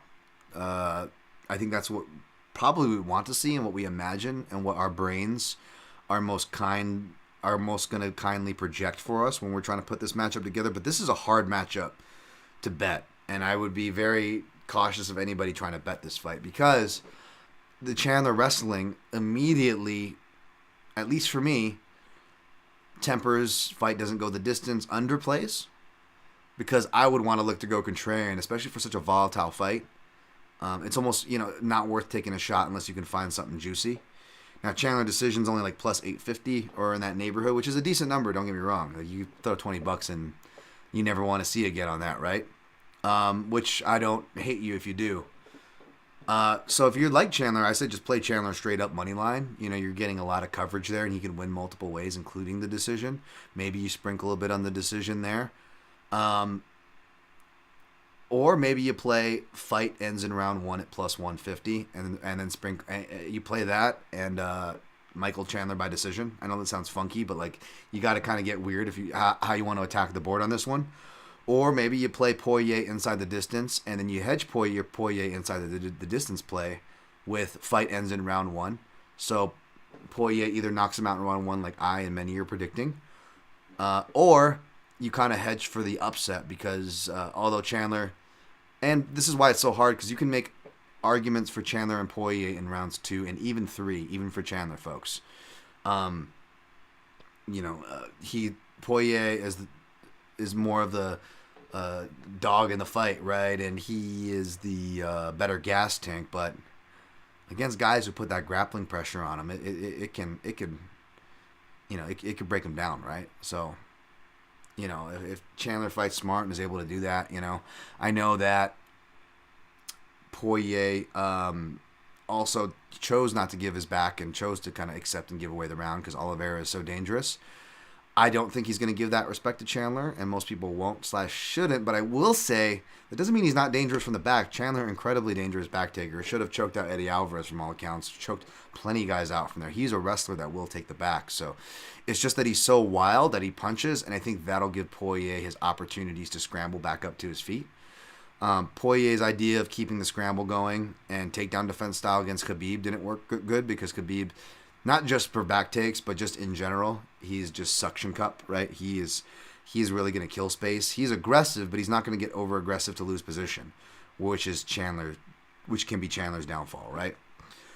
So if Poirier takes that mindset to keep the scrambles going like he wanted to against Khabib, that actually will work better against Chandler. I'm not saying he can't get taken down, because he definitely can. I'm not saying he'll win, because Chandler can definitely win. But I do think that his takedown defense and style will be better in this, because, Oliveira failed. He defended successfully, but he will give back exposure, and Oliveira's a guy that'll just jump in standing and take it back. Like, Chandler won't do that. Chandler will have to be grappling on the ground before he takes it back, So Poirier will be able to get away with things he wasn't able to get away with Oliveira or Khabib. So I'm going to ultimately sign with Poirier, but there's a lot of ways to potentially attack the board here. Okay. Goes Phantom. Jesus, Poirier, not your typical southpaw with the tools he uses. No. I do wonder about his kicks, though, like in body and leg work. It comes and goes, and I know he had a hip surgery recently, so that kind of sketches me out a bit. I'm not saying Chandler is going to win, but in an open stance matchup, shouldn't his right straight to the body be a weapon? Yeah, it is, and it has been before. He used that against Goiti Yamauchi. He used it against Benson Henderson even.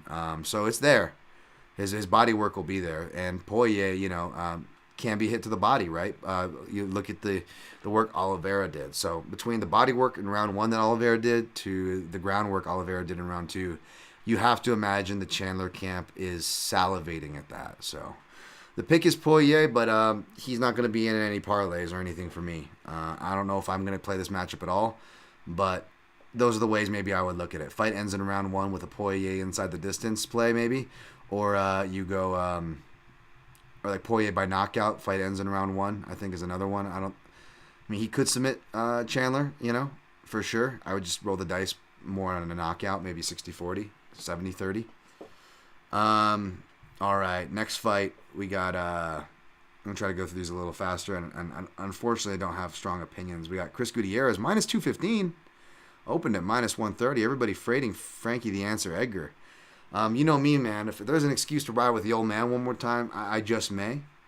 Off the top of my head, I think of what Cody Durden was able to do to Gutierrez. Well, what can Frankie Edgar do, Grappling is the last thing to go. And if he can get to some secure positions, not let Chris Gutierrez up and do work on him, he can actually maybe even get a 10-8 round, or at least do more damage. He could probably get a 10-9 round, but do more damage than what Durden was able to do with his 10-8 round, which was obviously arguable, right? Gutierrez, let's see.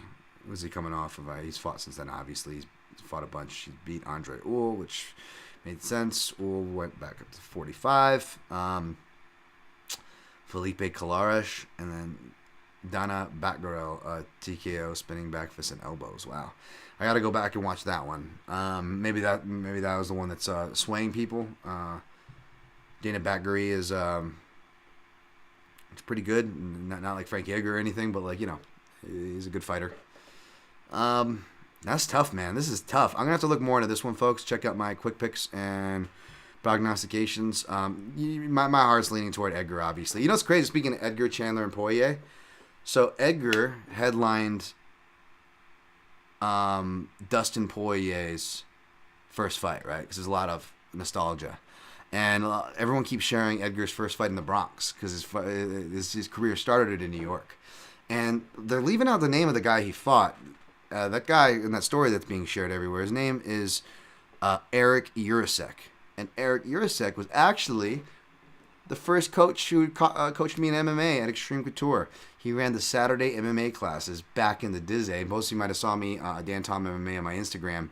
post one of my first contracts to sign up at the gym, like back in like early '08 or some shit like that. And yeah, Eric Urasek was the first guy there. And him and Jay Haran did a lot of the classes on Saturdays back in those days.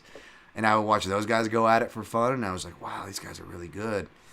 And Frankie Edgar, of course, headlined Dustin Poirier's first fight, UFC fight, UFC 125. And I was in attendance to that. And you know who I went to see? You know who I was in attendance walking into the building with? Because we got our tickets from the same people. Shouts goes and George. But one newcomer to the gym, Michael Chandler.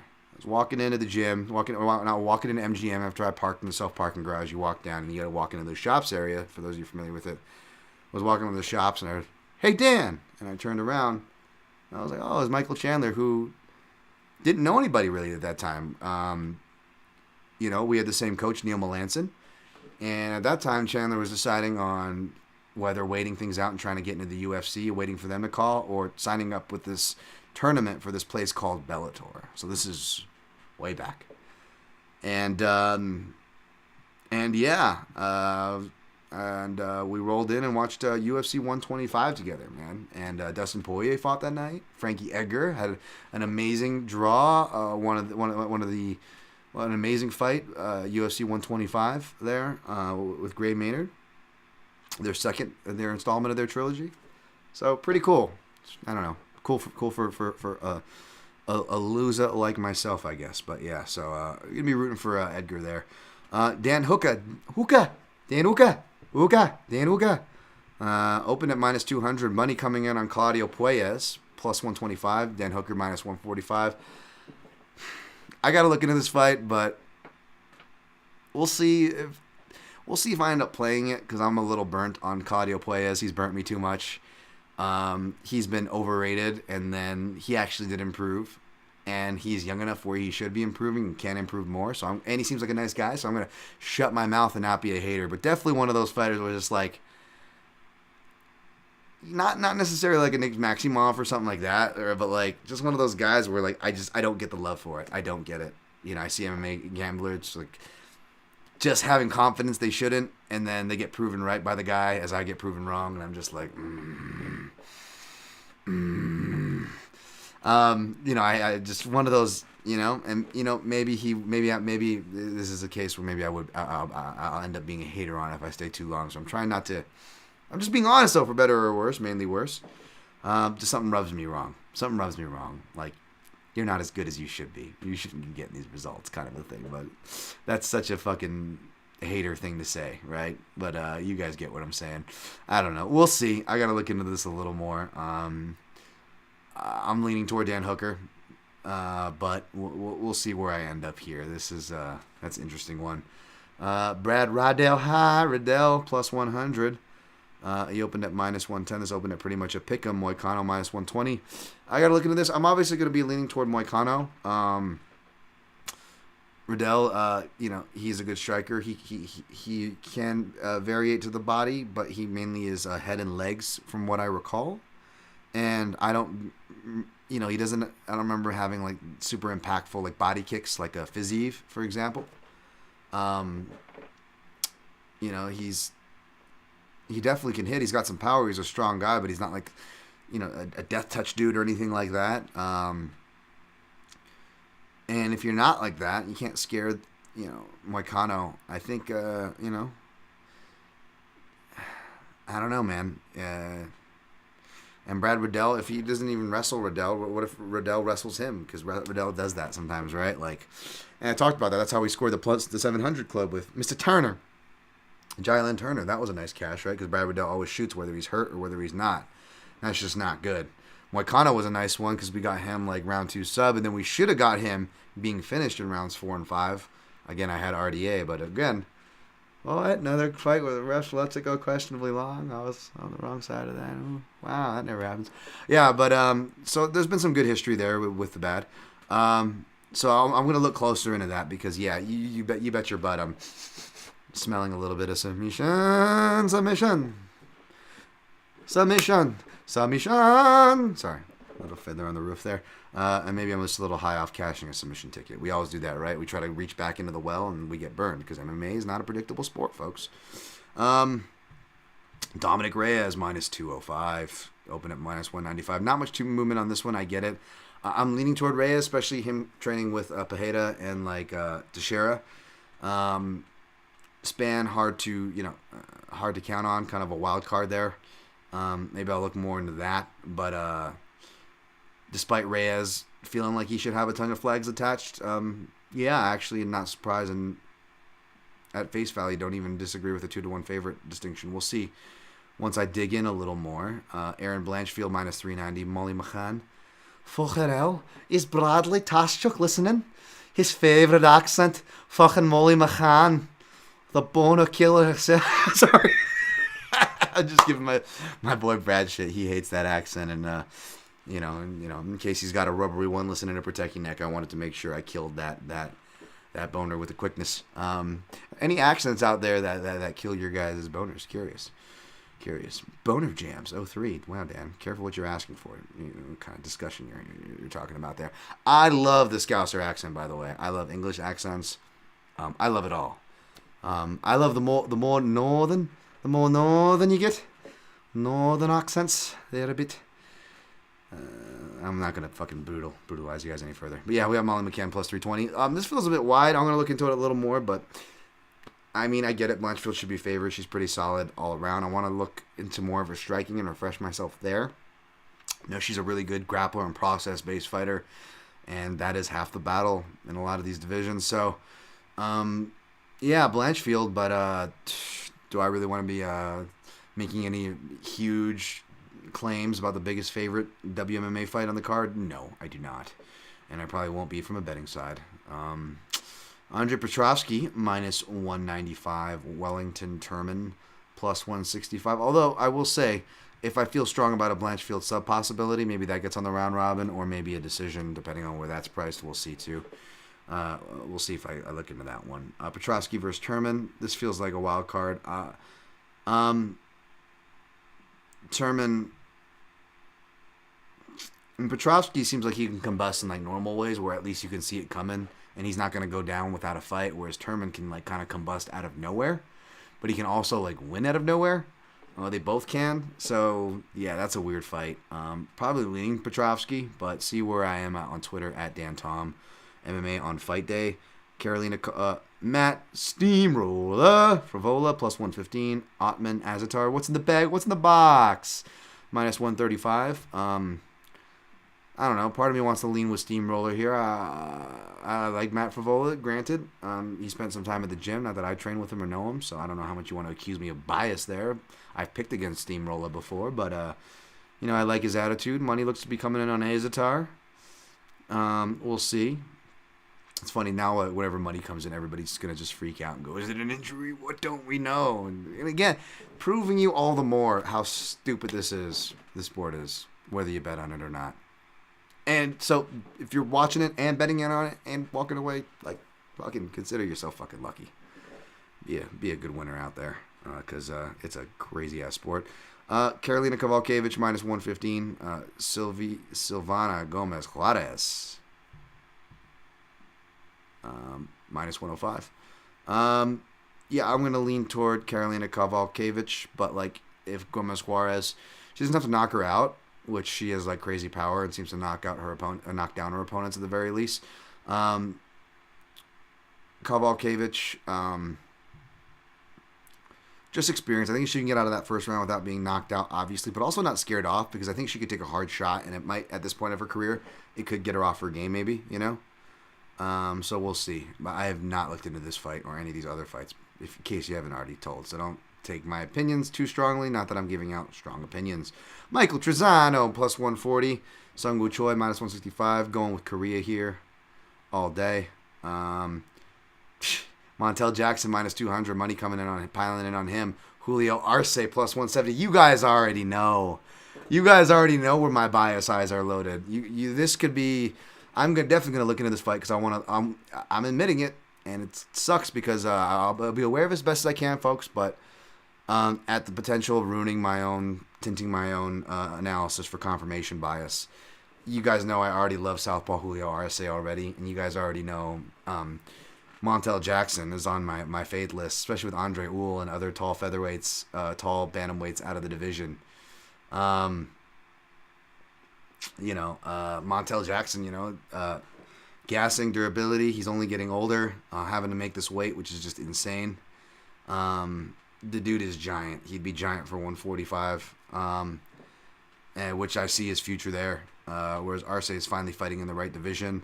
He's come up short, I believe, every time he's been at the Garden so far. So just for that, to see like a local kid, yeah.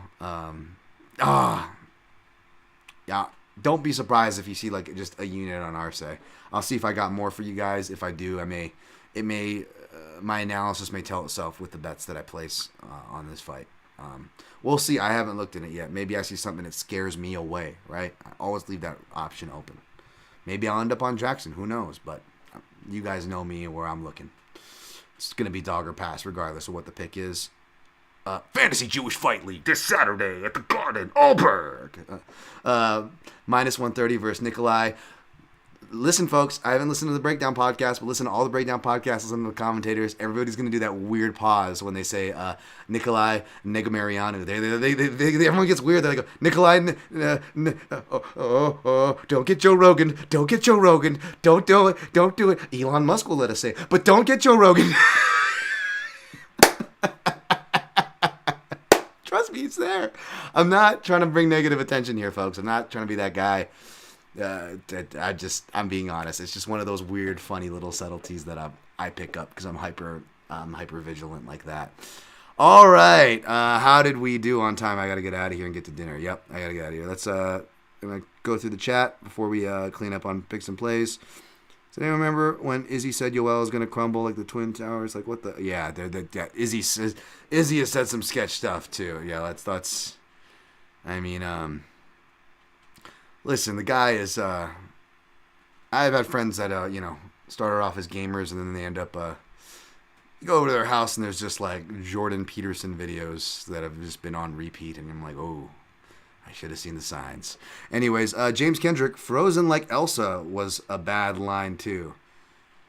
Yeah, I like Pereira's pick with Elsa. I wonder if that was a shout to that. And man is getting cheered at NYC. People are crazy. Yeah, it's some cringe stuff. Sure, but I mean, you know me, folks. I oftentimes share the same opinions as you, but not that you should stick to sports or any of that bullshit. But yeah, is there so much to get through? It's I get sidetracked enough as it is. That's kind of why you hear me not really getting in too much into whether it's that or this Krause, the James Krause, huh? Yeah. Any of that drama? Obviously, it's like I try and I'm fucking immature and I'll fucking do my winks and nudges, but I don't. That's not my thing. It's not my bag, folks. I'm not the Twitter drama. I'm not the engagement person. It's not my bag. And I'm kind of just sick of it, as I kind of said at the beginning of the show. So I don't know. I'm just gonna try to get through this year, get through this stuff, do my best. Hopefully we can have some winning nights because I could definitely use it now. With all the, I went from like being this close to being able to pay off my gym to losing half my bankroll, my home gym collapsing and almost killing me and my dog. Just found out that now my roof is compromised and I'm gonna have all this major work I need to do before I can even get to my home gym. I already have tickets to go booked back home, which is the one thing I have to look forward to go see my Popo Doris, who I'm actually going to go see tonight. She's in town just for one night for my Fajr's birthday. But I don't know how much longer she's going to be on this planet, so I got to go to that anyways. It just sucks now. I'm like, wow, I can't even afford the air quotes vacation. It's going to be the first time, folks, in 12 years that I'm going back to Hawaii, and it's not for a funeral or work. That's right. Over a decade, every trip back home has either been for a funeral or for work. So again, folks, I'm very grateful. I'm not living in the fucking poorhouse or anything. I'm incredibly grateful. But that doesn't mean things are easy either. Things are really hard and really stressful right now. So, yeah. Using a good card, a break here or there is fucking bare minimum. I could use good cards from here on out. And we've all been through some crazy bad betting beats this year, and it probably still wouldn't make up for it. Am I right? So hopefully, we have a good card this year. Although I will say, Michael Chandler might wrestle. I'm predicting a really slow and boring affair where we get there's not that many strikes thrown, so like it's easy for Pereira to steal a decision, which is my official pick, right? I do think Zhang Weili is going to go out and do what most people think. Sadly for Carla, because she deserves more respect than she's getting. But outside of that fight, I feel like this could be one of those weird fights where like all the fights are boring, or like the main card is boring. You know, like Chandler takes a match and makes it like not boring, but like not what you expected. You know what I'm saying? Like, leave the door open for that shit tonight, that folks. So, yeah. I saw that beam crash while you were hitting the bag. Grateful you were okay with your dog. Yeah, me too. That if we want to talk about luck, I do have good luck there, right? I mean, I could not be talking to you guys right now. So yeah, I'm pretty much going to be spending the rest of this year, the beginning of next year, digging myself out of a hole, regardless if I'm working in this sport or not. So thank you guys for sticking around. Thank you guys for your love and support. It means the world. Listening in my ass. I don't know why. Going to recap picks and plays here. Taking Pereira over Adesanya. Taking Zhang over Esparza. Taking Poirier over Chandler. Probably taking Edgar over Gutierrez. Got to check my main card quick picks and prognostications. Probably taking Dan Hooker over Claudio Puelles. Got to check my main card quick picks and prognostications. Probably taking Moicano over Riddell. Got to check my Twitter on fight day. Probably taking Dominic Reyes over Fan. Got to check my Twitter on fight day. Probably taking Blanchfield over McCann. Got to check my Twitter on fight day. Probably taking Petrosky over Turman. Got to check my Twitter on fight day at Dan Tom MMA. Probably taking Steamroller over Azatar. Gotta check my Twitter on fight day. Probably taking Kovalkiewicz over Juarez. Gotta check my Twitter on fight day. Probably taking Sung Woo Choi. Gotta check my Twitter on fight day. Over Trezano. Probably taking Julio Arce. Maybe even playing him over Montel Jackson. Gotta check my Twitter on fight day. Probably take Oberg, Fantasy Jewish Fight League over Nick Mariano. Gotta check my Twitter on fight day. There's a pause there. Watch the pause. And yeah, no plays as of yet. Maybe looking to, if I end up on Arce, I'll probably throw a unit on him. Probably throw a unit on Pereira. Different ways to attack the board on Chandler, Poirier, Poirier inside the distance, along with fight ends in round 1. Chandler by decision to get cheeky, along with fight ends in round 1 or something. I don't know. Yeah, I'll post picks and plays. Sorry, I couldn't give you guys more. It's been a crazy week. I still have like 3 freaking articles to do and a bunch of other stuff. So I'm going to get going. Y'all have a good week. I'll see you next week. Or I'll see you next weekend. I'm going to do, as I get out of focus there, I'm going to do my picks and plays. There, I'm back in focus. I'm going to do my recap for the pay-per-view. Maybe I'll have a guest if I can get one or not. I don't know. But, all right, guys, until next time, good luck on your picks and plays. And always, protect your neck.